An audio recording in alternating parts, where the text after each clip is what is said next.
papers, including 3 or 4 PhD dissertations done on this church, and that isn't anywhere near close to all of them. We continue to have research done on this church. So today, again, we have international visitors. I'll let Rod Ratzlaff introduce them. I first knew Rod when I taught high school Sunday school here, and he was in class. And then about, 8 or 10 years ago, on Memorial Day, I met Rod out in the cemetery. He had this look on his face. He was staring at the sky like he was trying to figure out something. I asked, what was he thinking? Well, he had just begun working on his own genealogy, and he had hit a brick wall. And eventually he contacted places like Tabor College, genealogists in Canada, and other sources, finally traveling to Poland to find early connections. I'd like to read some scripture which I think really applies tonight from Joshua 4:4-7. So Joshua called together the 12 men he had appointed from the Israelites, one from each tribe, and said, "Go over before the ark of the Lord your God into the middle of the Jordan. Each of you is to take up a stone on his shoulder, according to the number of tribes of the Israelites, to serve as a sign among you. In the future, when your children ask you, 'What do these stones mean?' tell them that the flow of the Jordan was cut off before the ark of the covenant of the Lord. These stones are to be a memorial to the people of Israel forever." So tonight we will hear some answers to the question of what do these stones mean. Rod Ratzlaff is one of the top students of Polish Mennonite history. He has traveled there and made contacts with residents there, researching our earliest cemetery. So I'll let him tell about that and introduce our guests. Rod?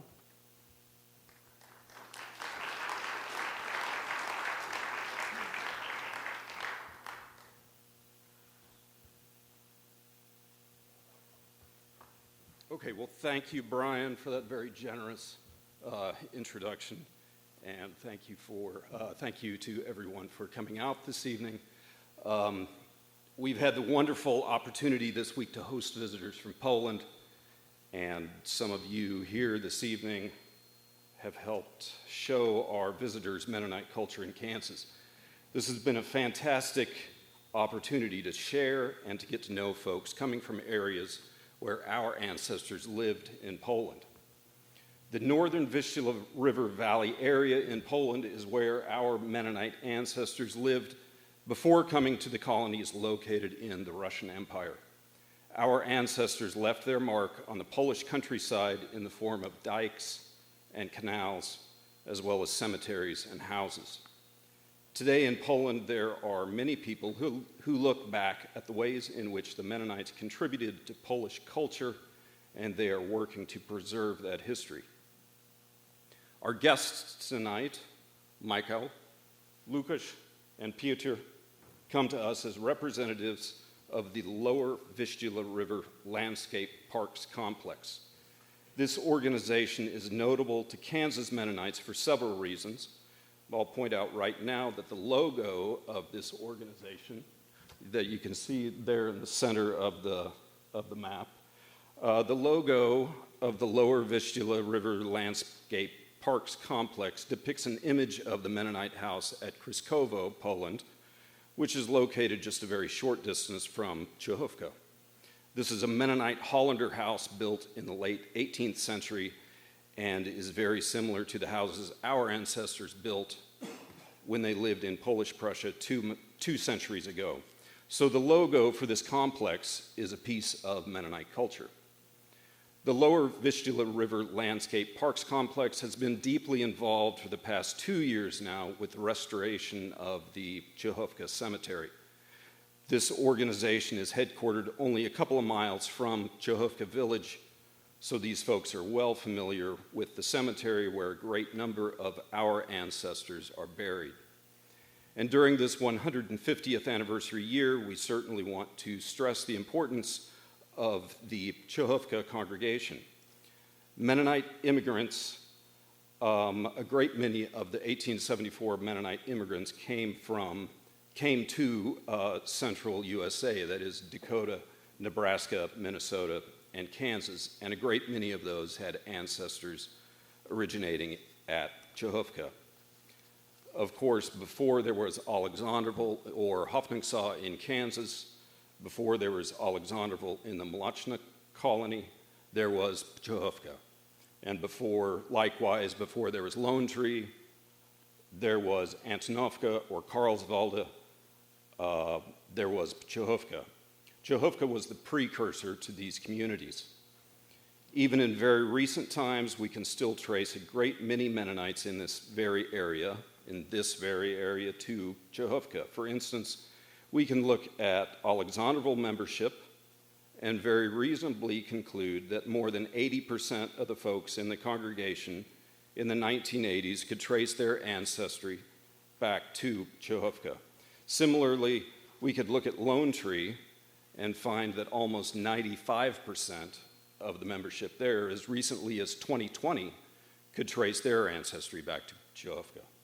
It's fairly safe to say that if any of you here this evening have ancestor surnames including Becker, Buller, Decker, Dirks, Jantz, Kane, Nachtigall, Pankratz, Ratzliff, Schmidt, Unruh, or Wadel, among several others, you have roots at Przechowko. So yes, Przechowko is vital to the history of most of us here tonight, and we want to welcome these guests as envoys from that area. Specifically, I want to welcome Dr. Michal Targowski. Michael and I have become good friends over the past couple of years, and I'm constantly overwhelmed not only with his prodigious knowledge of Mennonite history and culture in the Vistula River Valley, but also with his willingness to share that knowledge. Dr. Targowski is the man who guides Mark Jansen and John Thiessen's Bethel College tour through the large outdoor Mennonite museum near Torun, Poland. He is also the man who has provided text for several Mennonite history websites. He's written many articles and books on Mennonite history. For me personally, he's scoured Polish archives and translated documents and has frequently taken the time to explain complicated details. He knows more about Polish history and how Mennonites fit into that history than we'll ever know. He's also personally hosted me on a couple of trips to Poland, and he's been a wonderful and generous guide. He's toured several others through the Przechowko Cemetery, and he's personally responsible for the current restoration efforts at that cemetery. Without him, none of the restoration would have happened, and thanks to him, we hope that this cemetery will be safe for many, many years into the future. He comes to us from the Institute of History and Archival Studies at the Nicholas Copernicus University in Torun, Poland. We welcome him this evening into Alexanderville for the first time, and he's going to share with us more about Przechowko. So, welcome, Dr. Michal Targowski.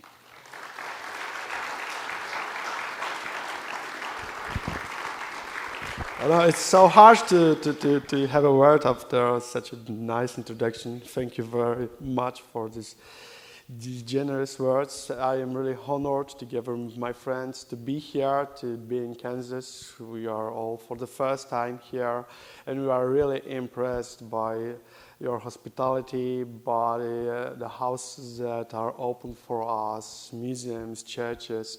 We feel great, and this is a great adventure for us, and unfortunately, it's coming to the end. But let's hope this evening will also be a pleasure for you, just like all mornings, afternoons, and evenings are a great pleasure for us today. Thanks again for this introduction. Thank you all for coming here, and also great thanks for organizers of this event, because I don't know if it ever happened that any Pole would give a lecture here on Mennonite history. I think it's a rare event, and that's how I feel really, really honored. Something disappeared, but let's hope it will come back. Yes, okay. We are going to talk about Przechowko Cemetery, the place you may know. I know that some of you might have been there during some tours to Poland. That was not a place that I found very early. I moved into this area where Przechowko is some 20 years ago, before I got interested in Mennonite history. I knew about the site, but it was really hard to find it. Let's check where it is. You probably know well that Przechowko is situated in Vistula River Valley, somewhere between Warsaw and Gdańsk.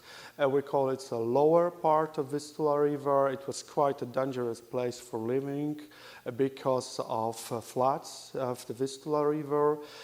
So that's why Przechowko itself had houses situated close to the range of the valley. So that was the driest place in the whole area, but the lands they possessed were partly wetlands and meadows down the village, and some crop fields upside that allowed them to be very, very good and well-known farmers. You can see the name Wintersdorf. It's a German name that was given by German administration, but very late in the 19th century, because they wanted to make this name sound more German. Wintersdorf means, you know probably what that means, a village, a winter village, because some people understand the meaning of Przechowko as a place to keep something, for example, for winter time.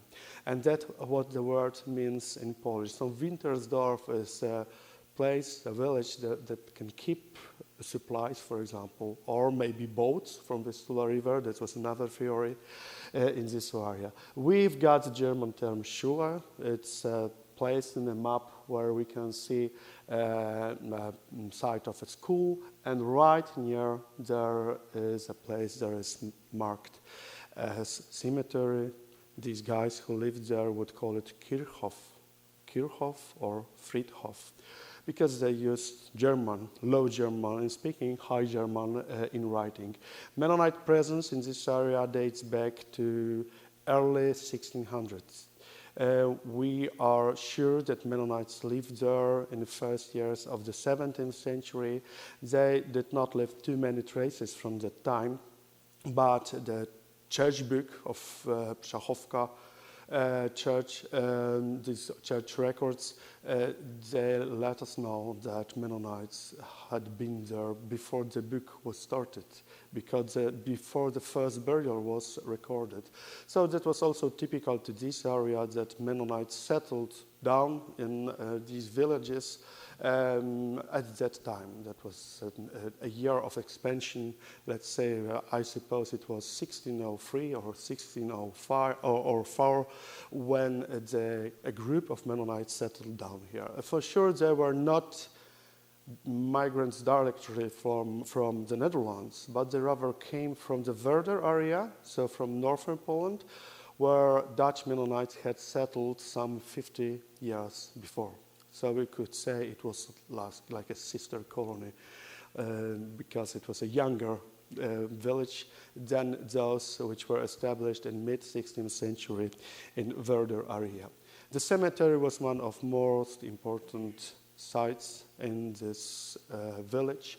Houses were situated quite far from each other, and if we would like, and in a long row along the range of the Vistula Valley, and it looks like the cemetery and the school were the only site that we would call central. So that also meant something important to people. This church was used surely the whole time the Mennonites lived there. Mennonites left Przechowko area in 1819 to 1821. And then the cemetery was still in use by their Lutheran neighbors. In fact, you have to know that all the so-called Mennonite villages in Vistula area, they were not settled only by Mennonites, but also by Lutheran people. And the cemeteries were not confessional cemeteries, but rather communal cemeteries. So they were owned by a village. And all men who lived in the village could bury their relatives there. So we can say it was a continuation. When the Mennonites left the village, the cemetery was still in use by local Lutherans. Polish people would call this cemetery a field cemetery, and because Polish people, Catholics, would bury their dead around churches. Churches and graveyards around were places of burials for Catholics, but it was forbidden to accept Mennonites there. So that's why Mennonites and also other confessions different than Catholics had to have their own field cemeteries somewhere in the village. And such cemeteries were almost in every single settlement that was inhabited by Lutherans and Mennonites in Vistula River. So we can count that in our area that was more than 150 cemeteries. Przechowko is just one of them, but in fact it's very, very extraordinary. It's exceptional from many cases.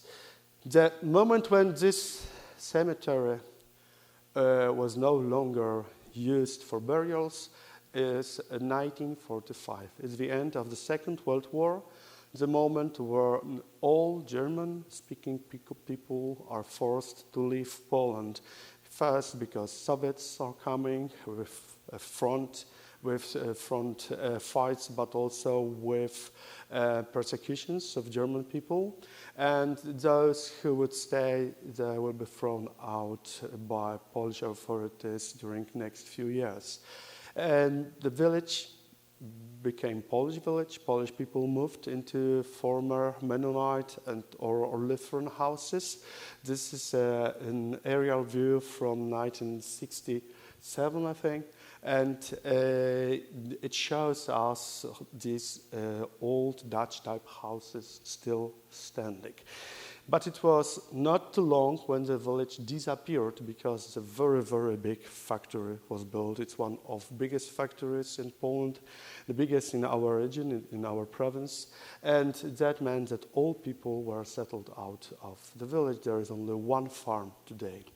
And that meant that cemetery became forgotten place. There were even no people around who would visit it for anything. There were no relatives who would come and clean anything.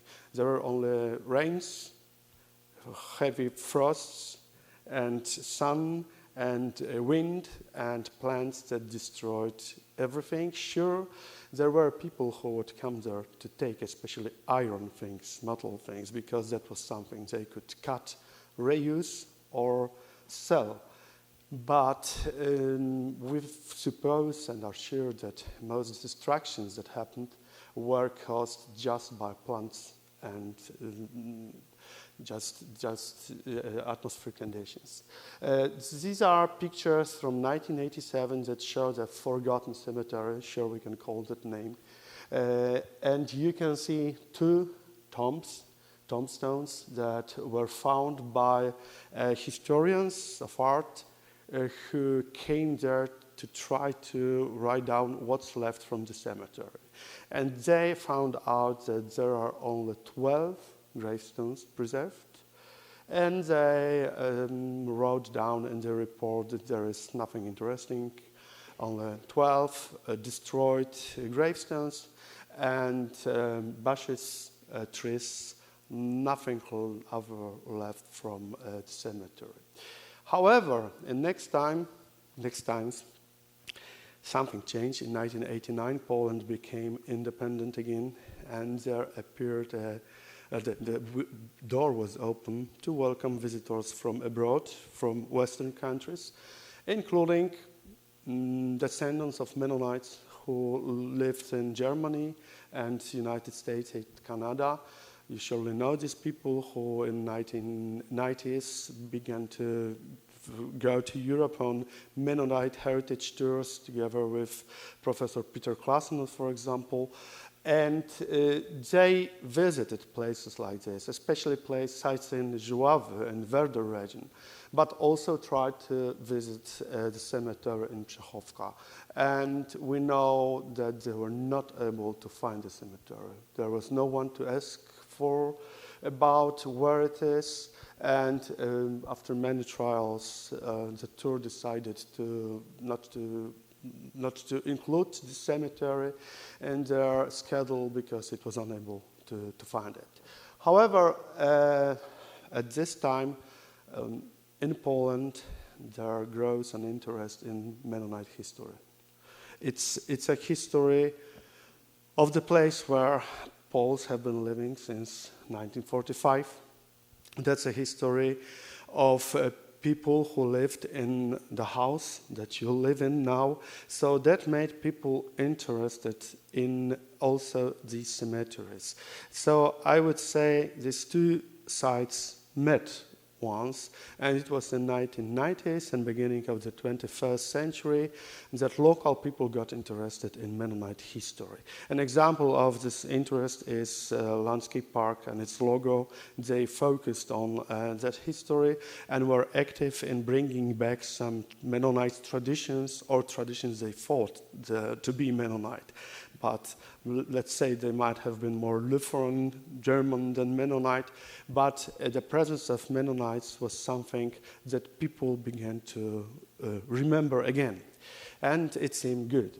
So that's how I also got interested in Mennonite history, tried to find this place and tried to lead their people from the States, from Germany, to the site. I worked as a guide. Not I work at university, but I was also a tour guide, and I was quite involved in guiding some tours, including one of Peter Klassen's tours in the early 1990s when I was just a student. But both me and they forgot about it.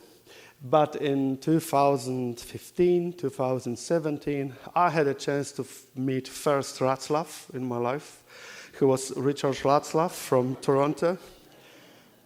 He is an editor working in Toronto, and he came for a conference in Poland. It happened that the conference was in my town, Toruń, and when I read his name, Václav, I wrote him that he must be a Mennonite, that I am sure he's Mennonite, and I am sure that his forefathers lived in this village. And he answered, yes, I am Mennonite, and I would gladly go with you to this site. And this was one of my first visits. The picture is taken a year later.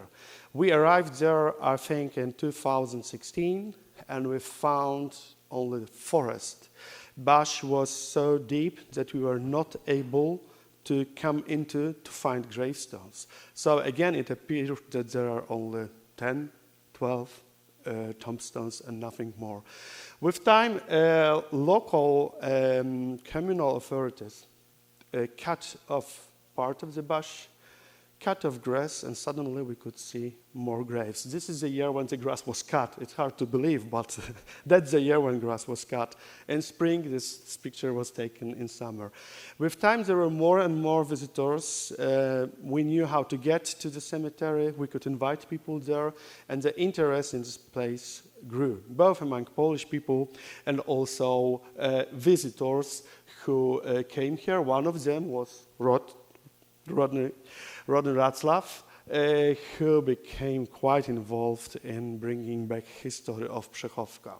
And, you know, time came that I have to visit this cemetery 4 or 5 times a year, and it was always a pity that we have to show it and explain these distractions, that it looks so sad, and then you hear question, who destroyed it?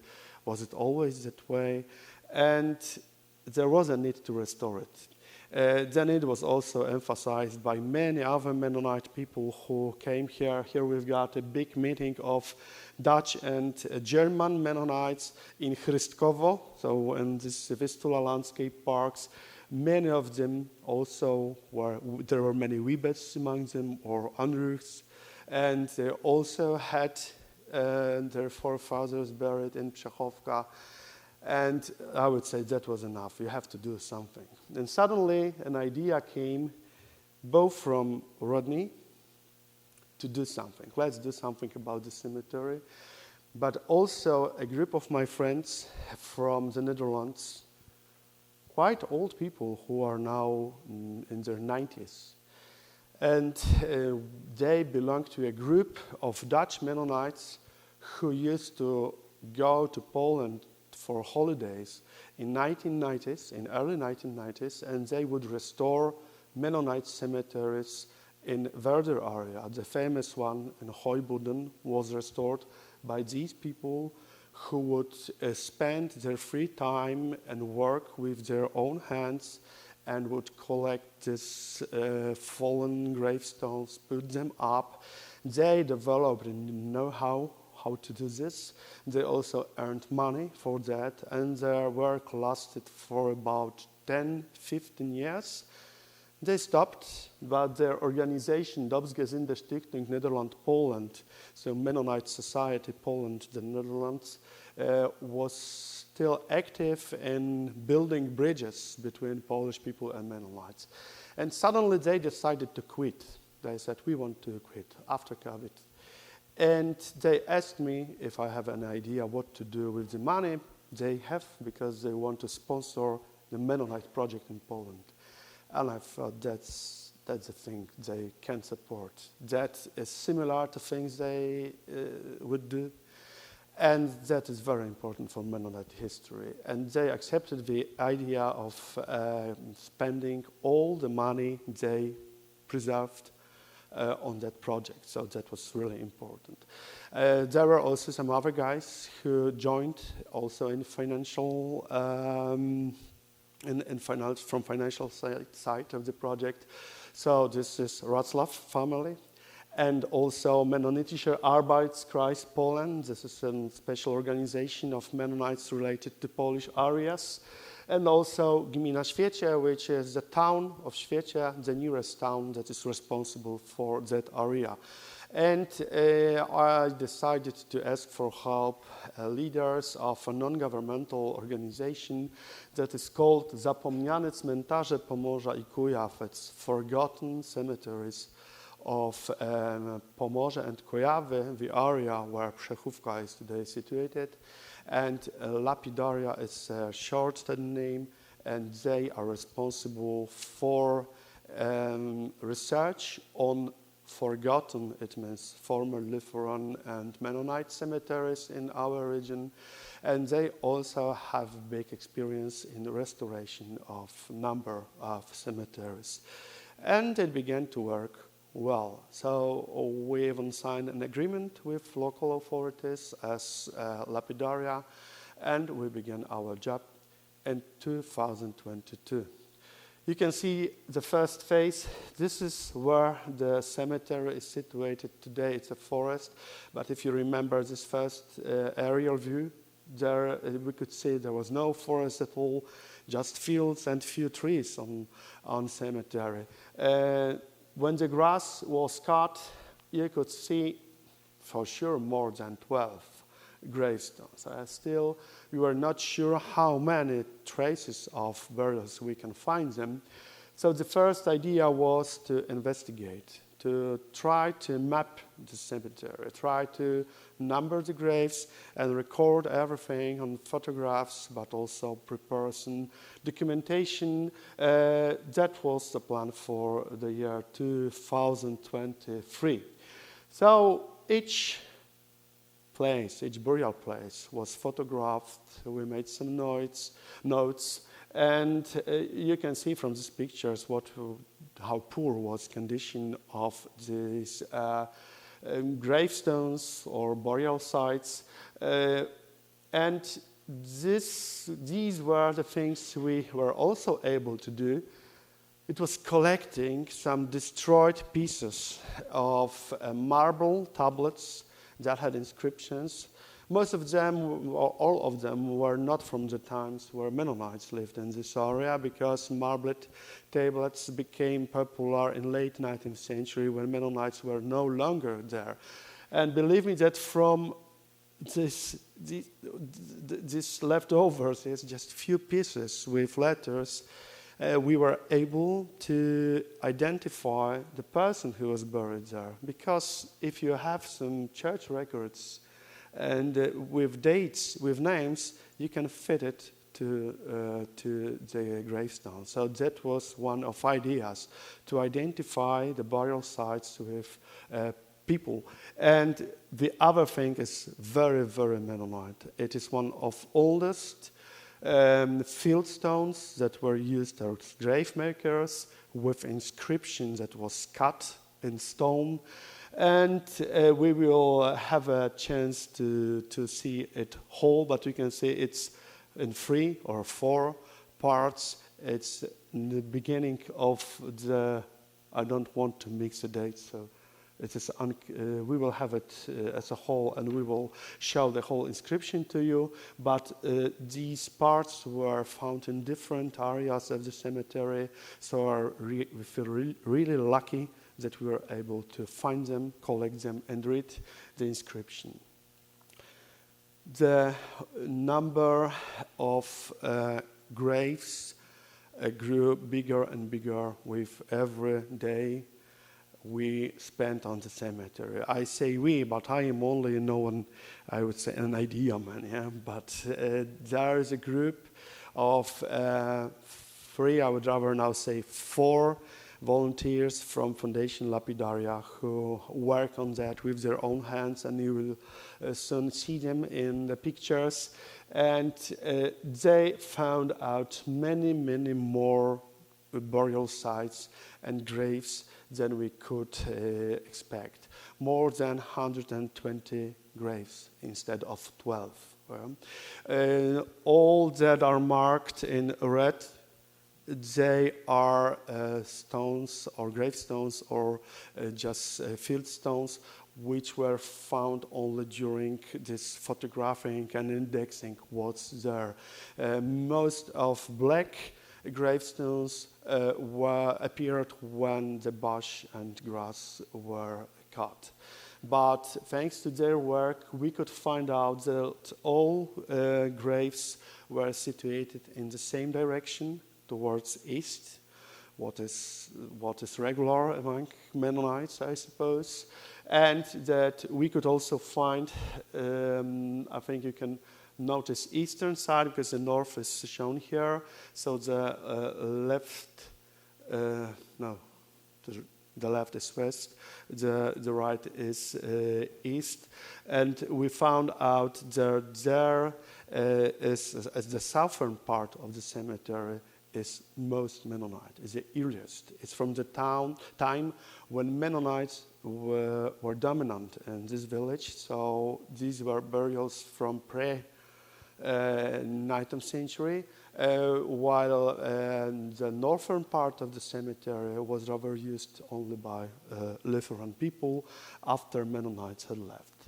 The works there became more intensified in 2024, and I have to say that we do not perform any archaeological excavations, and we do not dig deeper than just the surface of ground, just to take grass away and clean gravestone and lift it up to regular level. You can see a hole here because, as you notice, it was needed to lift up these heavy stones and to dig out some rests of big trees that had been the roots of big trees that destroyed many graves there. That was a hard work performed by 4 people. Michal, who is not here in this picture. We've got only from left Tymoteusz Słowikowski, Kornel Pleskot, and Radek Anasz. They used to meet for Saturday, almost each Saturday this summer almost each Saturday last year in summer and autumn. It was a hard work, quite often very hot weather, but they achieved to find many, many interesting things, and they achieved to restore many things. Let's have a look how they are working here. You can see almost from nothing, from destruction, they bring back these solid tombstones or clean inscriptions and the clean ground around the mounds that were grave markers. So it is an amazing work, and here are some examples. This is the same site, the same burial site, on left from the moment when it was just photographed in the beginning in 2023, and right now we could even not suppose that there are so many parts of this destroyed tombstone around. Now this tombstone is again an important part of the cemetery. I can explain that this is a brand new thing, so from the late 19th century, and for sure such tombstones, such frames were not used by Mennonites. They were produced in factories quite late in the 19th century. They would be used by Mennonites who stayed in Poland after the big migration of 1874, and they were quite popular because there was an easy access to them. And please do not think that people were buried on top of it, okay? That was a place to put flowers. That was also a place that would be used to put a tablet with inscription who's buried there. But flowers were very popular among both Lutheran and Mennonite people at that time, late 19th, beginning of the 20th century. We have many tombstones of that kind, but in this northern, younger part of the cemetery. Again, something that looks like nothing. You can see a small piece of stone somewhere in grass. And when they took the grass away and took some ground away, they found out that this is a stone field that is a grave maker. And we were able to put the stone as it should be. Some of these stones have inscriptions. Sometimes they're only initials, but some and dates or year date. But sometimes we've got full inscription about who's buried there. And this is surely the earliest form of marking the burial site we know in the cemetery. And this seems to be very old, the oldest of all gravestones from the cemetery was moved to Heuboden, the Stogi near Marienburg. It was Sparling's gravestone. We do not discuss about the thing if to bring it back to Przechowko or not, but for sure this form of marking gravestones dates back even to the 17th century. I would say that it's even the earliest form of burial we know, or of marking the burial site we know in Poland for village cemeteries. We know a lot about history and forms of burials in towns, in cathedrals, where you can find big, precious gravestones. But nobody cared about these village cemeteries. Nobody ever put attention to it. And it's really hard to find a cemetery in Poland where you would have gravestones from the 17th century. Because if cemeteries are used by next generations, then the next generation, someone would destroy the old gravestone to build a new one, because the cemeteries are too small, and the new burials cause destruction of older gravestones. That's what happens in even very, very old towns. In my town, Torun, the town was established in the 13th century. You have no longer any graves around the churches, although we know that there are sometimes 11 levels of burials, but no signs above. And you also haven't got very old graves on the oldest cemetery in this town. The first graves are from late 19th century. So that means we really have no examples of that. Let's have a look at other standing stones marked with inscriptions and made by Mennonites.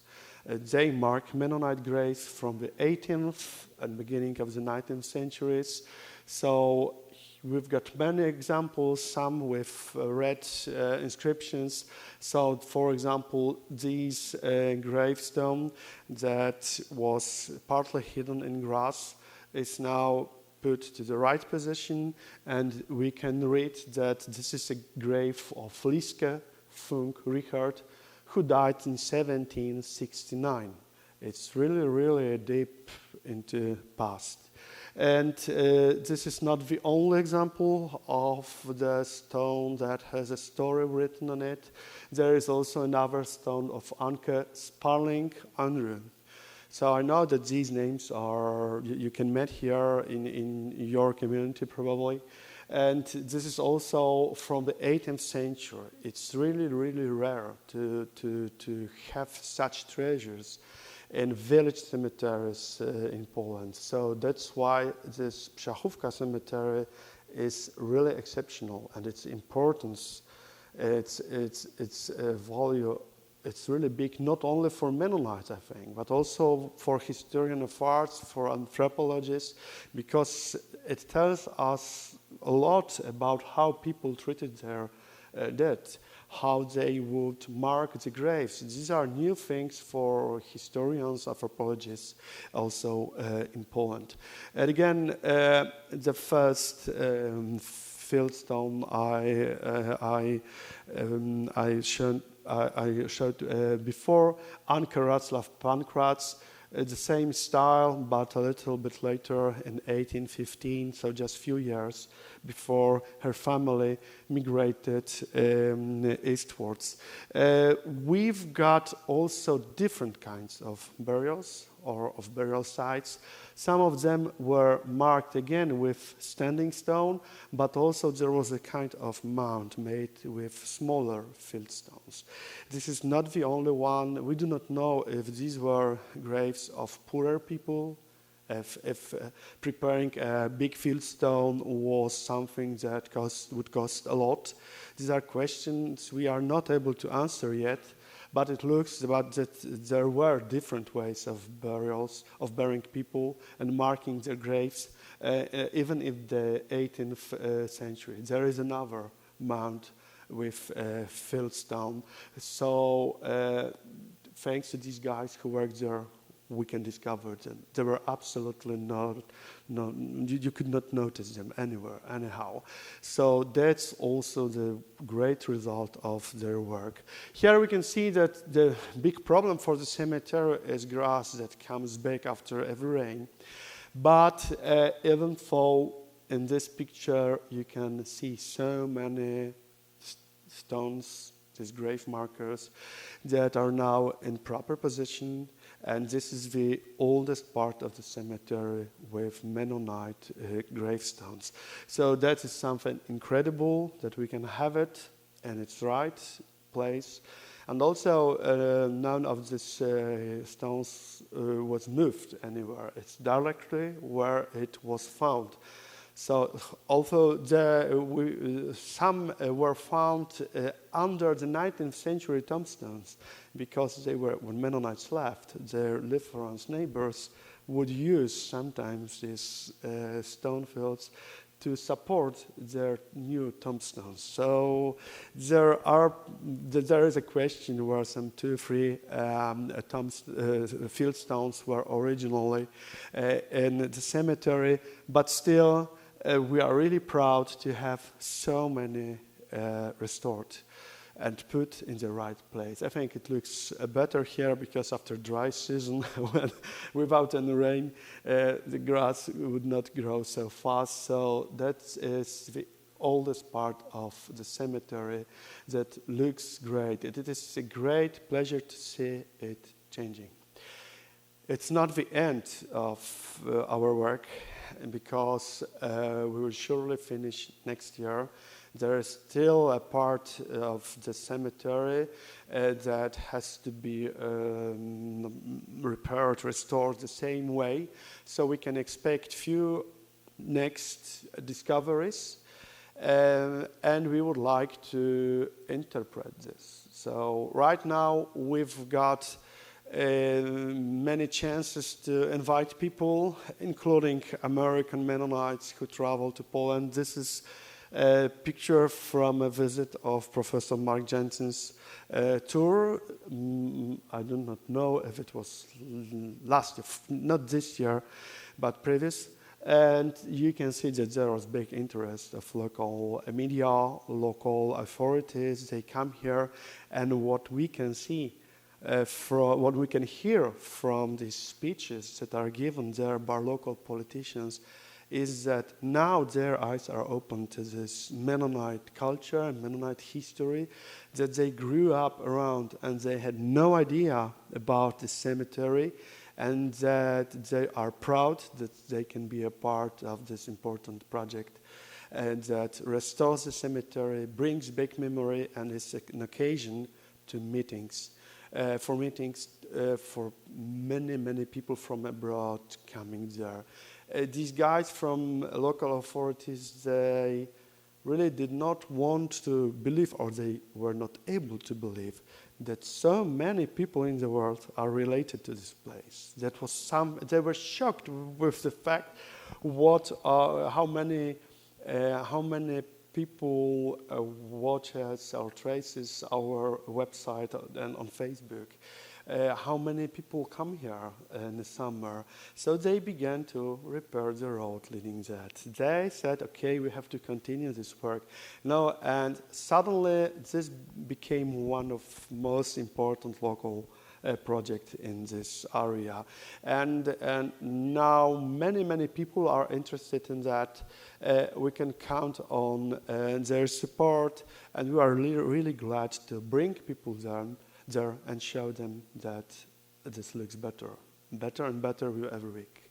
So we called the whole project Pamięć Przechowka, Przechowko memory, because we bring back this memory. I think we make this history live again, and I am very grateful for all the help we received from Rod Ratzlaff, from the interest, from Mark Johnson's heritage tours, and from any support we receive from all the people of goodwill.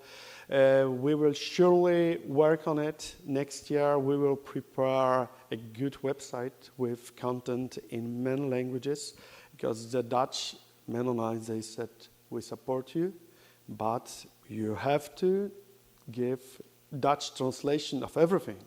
So right now we know that we need German, Dutch, English, and Polish version of the website. We are going to have a nice table in front of the, you call it historical marker here? Yeah, so we will have one there, and believe me that even now many people know more about the place than it was ever possible. So I am really proud that I can tell you this story. I think this also would be a good example for this more than 100 cemeteries around, which were used not only by Mennonites, and believe me that it works that way. Since we began, many people also turned their eyes to some local Lutheran Mennonite cemeteries, and it works not only here but also in different areas in Vistula region. So we are really proud to have started something important. So thank you again for your interest in this topic. Thank you again for coming. And if you have any questions, I can try to answer them with biggest pleasure. Thank you.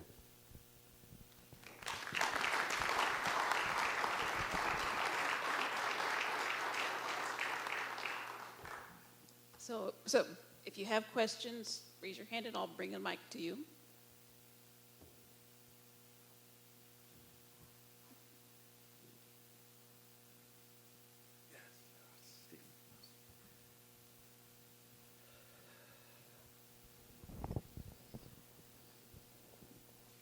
So if I understood correctly, you just found stones. You didn't do any subsurface research like ground penetrating radar or anything to find unmarked graves.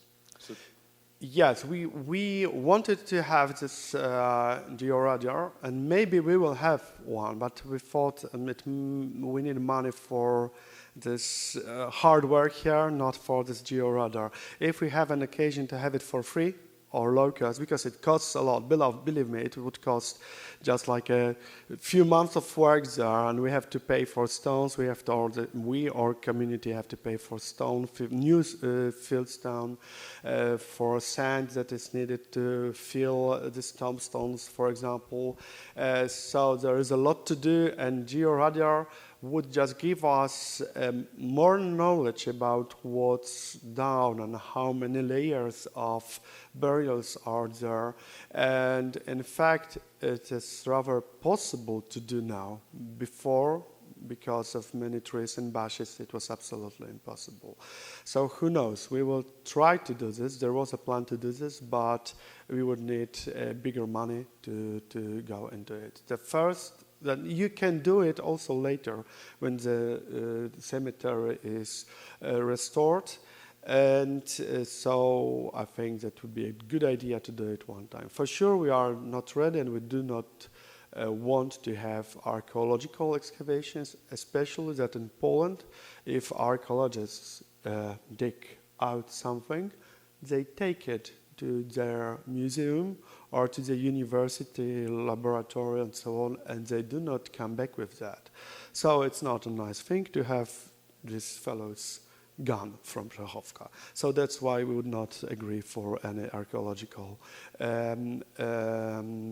excavation. Although, as the site is protected in terms of Polish law on historical monuments, we are obliged to have an archaeologist who supervises what's happening here. So it's not that way that we are there alone. Every time the group works at the cemetery, the archaeologist is there to check what eventually has been found and what's going on with these gravestones. So I think it's a good way that it is that way, and this georadar thing will, I hope, surely be performed, but in later. Thank you for your presentation. My question has to do with the meeting house and the cemetery at Deutsche Mischle. Yeah. It's in bad shape, both the building and the cemetery. Are there any plans? Yeah, there are plans. You know, Deutsche Mischle is somewhere in a different area of Poland, in Mazovia. There is a huge problem with cemeteries there. People are not as into this topic as in our region. Okay, so the cemeteries of Kazan, of Wymyśle and other Mennonite villages there are in worse condition. And it's hard to say why, but it's this lack of involvement of local people, maybe lack of contacts, relations with foreigners. That is what we've worked out in some 20, 30 year-long cooperation here. And maybe that's why people respect this heritage here in northern Poland better than in central Poland. But your question is also about the church in Deutsche Mischle that is in a very poor condition. But as I remember well, it was 2 or 3 years ago that the regional government of Mazovia province, Mazovia Voivodeship, bought this church, and they are working on opening a museum of Mennonite culture and religion there. You probably heard that they opened a museum in Wionczemin. That was also one of Mennonite settlements in this part of Poland. And this Deutsche Mischle Church is going to be a branch of the museum, open-air museum in Wionczemin. There is a very, very big problem with the building because it stood open, the roof was destroyed, so the brick walls are wet, but they are now working on a project of restoration. It's going on. and it will surely take some time before they dry these walls out, and then they will rebuild the church or repair. It needs it very much. Now it looks poor, but believe me that these things are happening. So I hope that in a few years' time when you come, you will have not only the church preserved, but also nice exhibits inside. Yes, we've got a question. Okay, real quick, do you have a website, maybe you mentioned this before, but that matches up the gravestones, like in that map with names? Right now we have a Facebook profile, Przechowko Memory, Pamięć Przechówka, the last slide I presented to you. And that's a place where we publish all news from this restoration works. We also put there almost all pictures of the gravestones and inscriptions that we were able to read. So that's for today. Next year we are going to prepare a big website for the whole project, and then we will include all the pictures, all inscriptions, history of the village and local Mennonite community, and some words about the whole project.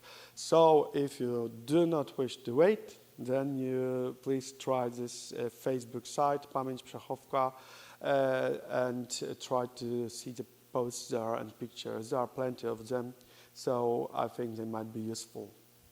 There was a page before that was about this cemetery, but it became outdated after our work, and that's why my friends decided to close this website, and we are not now working on the new one. Okay?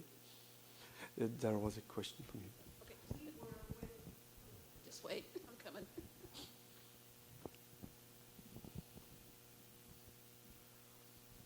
We took a tour with Peter Clausen in 2008, and we saw the Tobias Sperling stone at Hooibuten. Yes. It happens to be one of my direct ancestors, but I'm wondering, what is the fate of that stone? You said a little bit about it, and might there be other stones from the Alexandreville Cemetery elsewhere, like that one? There are, yes, there are.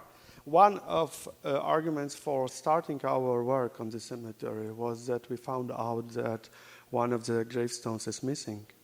Okay, so that was a kind of alarm. We thought we cannot find the one we saw a year before. Something's happening. And also, a few years before, some people responsible for local heritage, they decided to take a few of them to this landscape park house in Przechowko. So 2 gravestones from this cemetery are also in different places, and we will surely need them back. But we are unfortunately not able to say where exactly they were positioned, they were situated, because nobody noted that. It was 10, 20 years ago, and they thought they are rescuing these things, because in fact some cemeteries were being destroyed by people who visited them. And that's how 2 gravestones from Przechowka Cemetery are kept in Chrystkowo house, but we know where, and they are safe, and they will surely be brought back. The question is about Tobias Sperling's gravestone. It's a kind of symbol of the story of Peter Clausen's tours and so on, and there's always a question if to bring back to Przechowka. It was an important moment when they put this stone there in Hooibuten. It also marked, it became a historical marker for those guys who worked on restoration of cemeteries in 1990s. So I'm not sure about it. We also know that at Ethnographic Museum in Torun, in my town, they also took some gravestones from old cemeteries to create a lapidarium in the museum, where they had no graves, but they wanted to show how the graves would look like, but they marked the site with a special sign. And that happened, for example, in Szunze Cemetery, Sosnówka, also in Vistula Delta, and we know exactly one of as I remember, Bartels that his gravestone from late 17th century was moved to Ethnographic Museum in Toruń, and now you can see it in Nassau, in this open-air museum of Dutch Mennonite culture that was opened a few years ago in Wielka Nieszawka. They have a collection of, I think, 6, 8 gravestones from different Mennonite and Lutheran cemeteries, just to show them as examples. But there is no stone from Przechowko, okay, in this museum. But let's say we know about 3 that could be brought back. 2 will surely be brought. The third one, Tobias Sperling. I'm not sure if the guys from Heuboden would let us take it. And the worst thing is that it's probably included in a list of protected monuments in that area, and then you cannot touch it, okay? Because they have it on their list. Thank you. Any question? Becky. I remember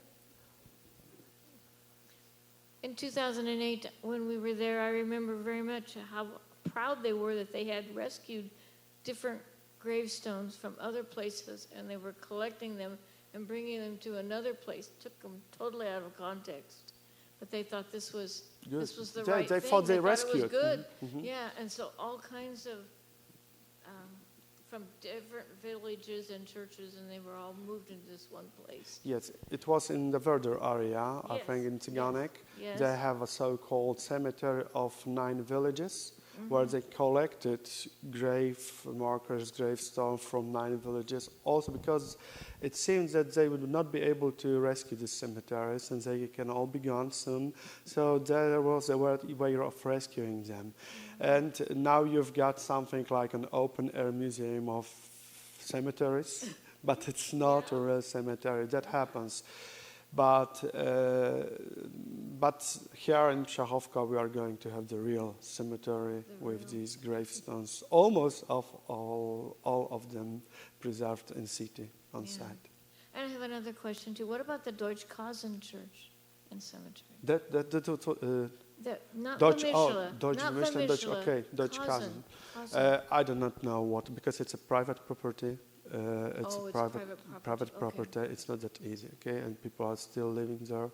And Kazan is now on a highway, or rather highway was built in Kazan.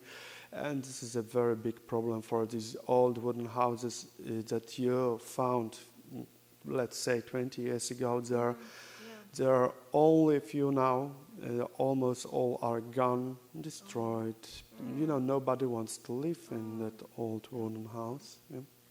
But It's a Vermischle hard does money look to awful. repair it, yes. Yeah. But unfortunately, Kazan is in the worse condition Worse than than Vermischle. Vermischle? Yeah, Yeah. and it's a wooden building. It's a pity. So I do not know if there is any plan to buy this this Mennonite church. If not, Deutsche Vermischle for sure has a better view for future, and better days are coming for this church. But what about Deutsche Kasen? I'm not sure if there is anything happening. Is in good shape, but Microphone, okay.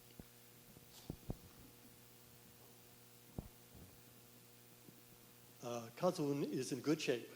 The building is sturdy. It's a private home, as you mentioned.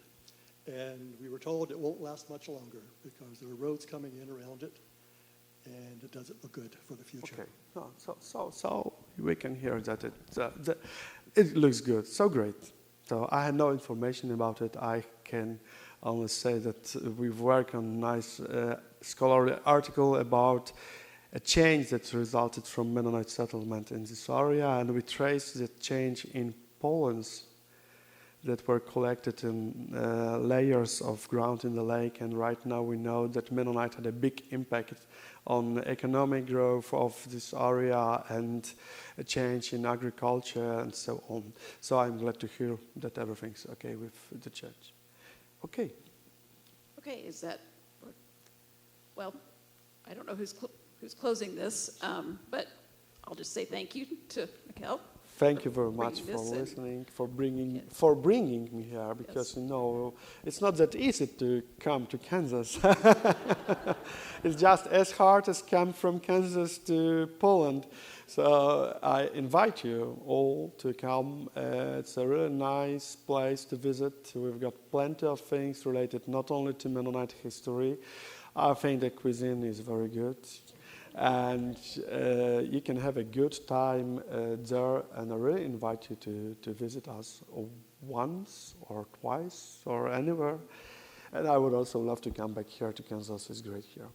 Thank you very much. I'll just add that I got to know Michal because I went to Poland and he led me around the whole area for a day. So now Yeah, it was a nice journey Sure. with your daughter and yes, her cat. Yeah, yes, and her cat. Yes, so That was great. it's a very thing. good tour guide. So But it was quite cold, believe me. It was February. Whoa, how cold it was. So come in summer. Just like here in October. I think this October is also exceptional. Thanks again for coming. Thanks again for listening. And please support our project. And thanks again for Rod, especially for bringing us here, for involvement in this project.